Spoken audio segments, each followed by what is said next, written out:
முயற்சித்தாங்க, தடை பண்ண முயற்சித்தாங்க, வழக்குகள் போட்டாங்க, அதிகாரிகளை தூண்டி விட்டாங்க, மிரட்டி பார்த்தாங்க, எத்தனை விதமான தீங்குகள். ஆனா ஒன்றிலும் ஆண்டவர் எங்களை கைவிடவில்லை. தீங்கு சேதப்படுத்தாதபடி கர்த்தர் காத்து கொண்டார்.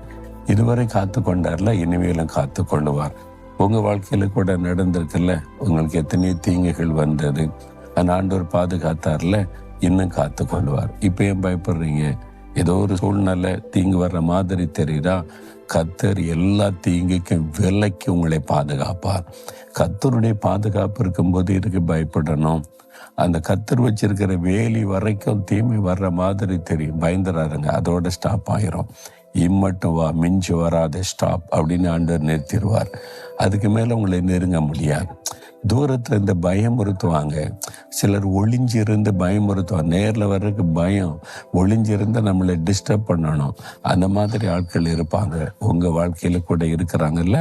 ஒன்றும் பயந்துடாதுங்க, பயப்படாதுங்க. ஒருத்தர் உங்களுக்கு தீங்கு செய்ய கர்த்தர் விட மாட்டார்.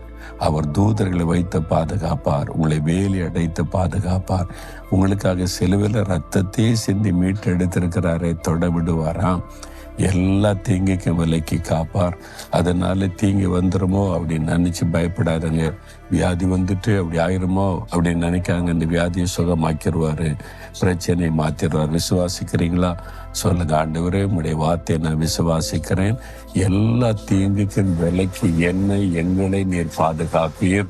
இந்த பிள்ளைகளுக்கு எந்த தீங்கா இருந்தாலும் இன்றைக்கு இயேசுவின் நாமத்தில் அது விலகி போகட்டும். ஆமேன், ஆமேன்.